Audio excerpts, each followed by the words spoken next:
everyone, and welcome back to another 21 wildlife walks video. Today I'm very lucky to be on a very windy and sunny Bardsey Island off the Welsh coast. I've been here for the last week, staying at the lovely Bardsey Bird Observatory as part of a Uni Birders Week, which is very kindly sponsored by some of the organisations that I'm going to put at the end. In this video, I'll be walking around this lovely island, showing you some of its great wildlife, its spectacular views, and showing you some of the highlights we've had over this last week.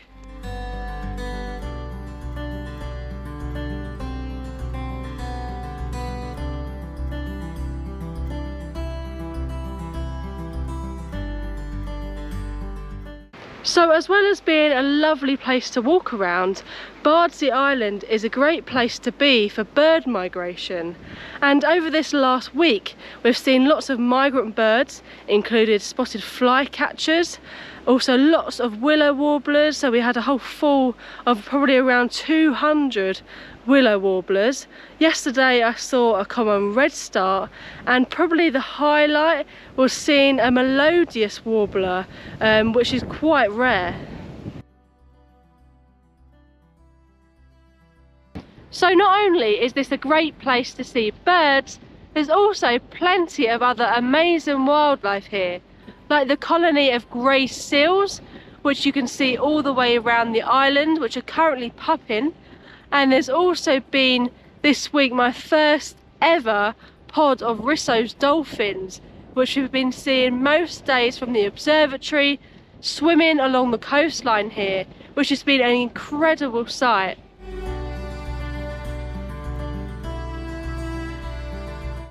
So I'm now sat in this very cosy hide here, overlooking the sea. And being on an island, we've been doing plenty of sea watching, and we've seen an array of seabirds, including fulmars, kittiwake, lots of gannets, also a lone puffin we saw yesterday, Manx shearwaters, which I'll be talking a bit more about later in the video, and also a new bird for me, which was an Arctic skua.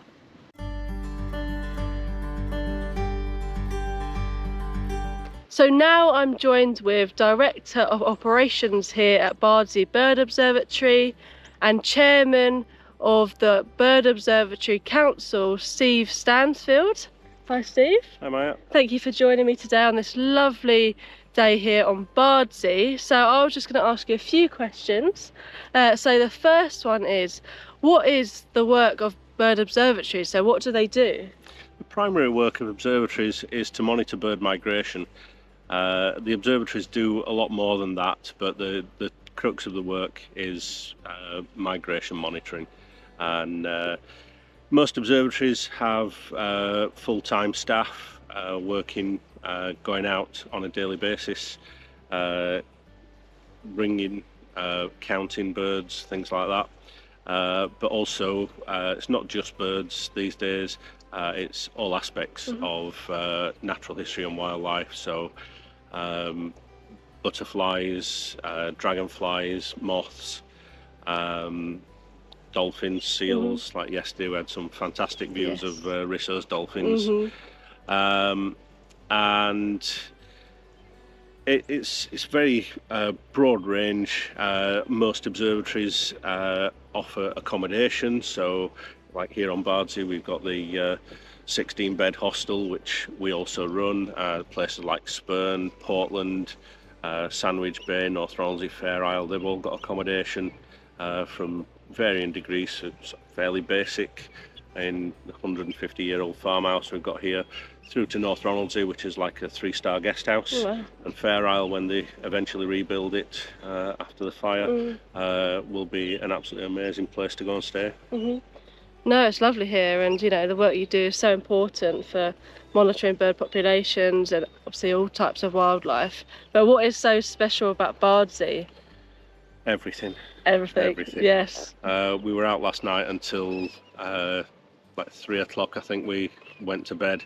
We were out catching stone petrels, Manx shearwaters, and then when we got back, Bardsey is the only international dark sky sanctuary in Europe.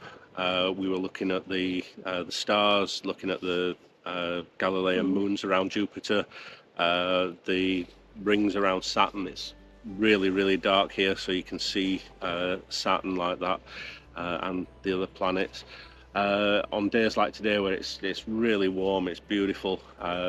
Sitting here by the sea, you could be in the Mediterranean, but we're not. We're in North Wales.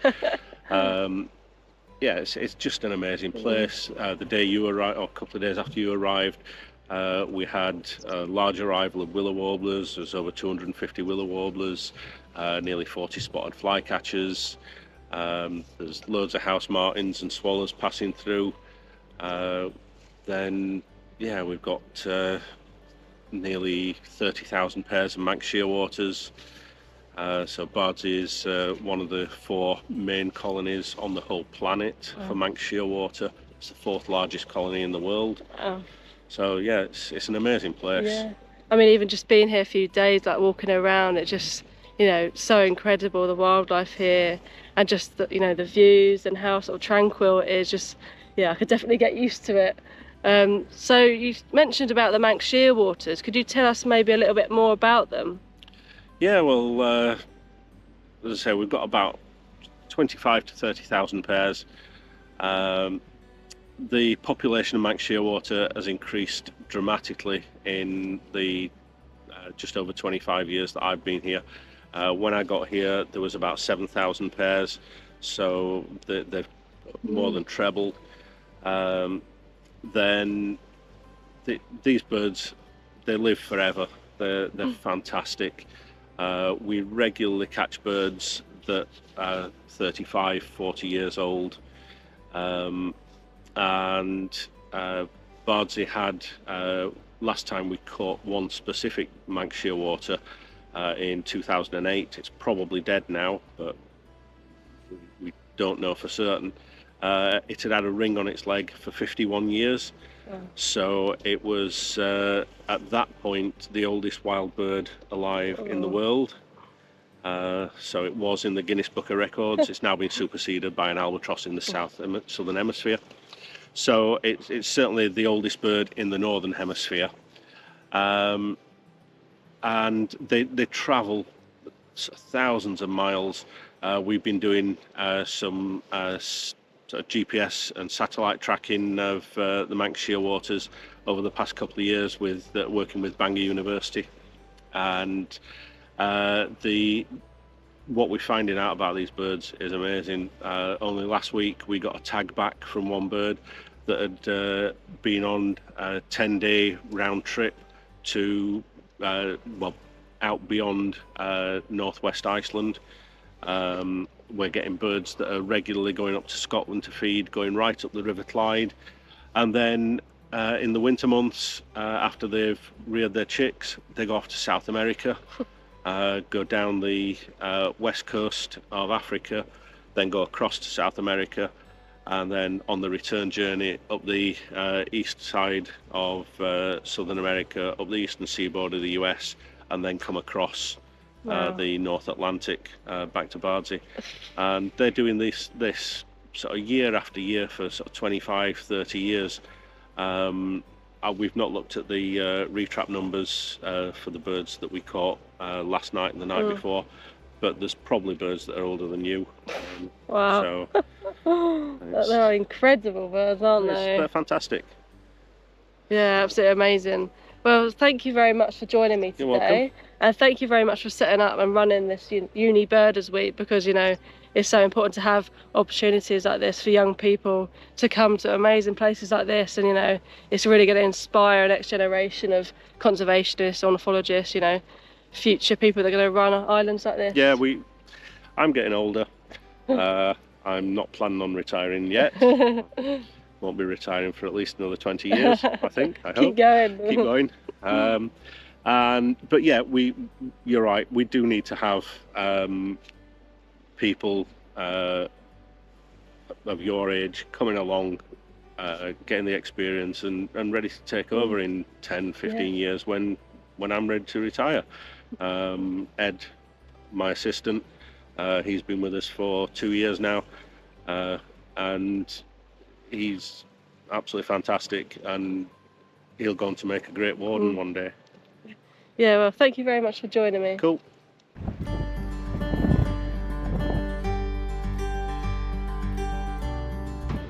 So I'm now unfortunately at the end of my walk, and I've just been sat here at this lovely beach watching some waders like turnstone, oyster catcher, dunlin and redshank. So unfortunately this marks the end of my video today here at Bardsey Island.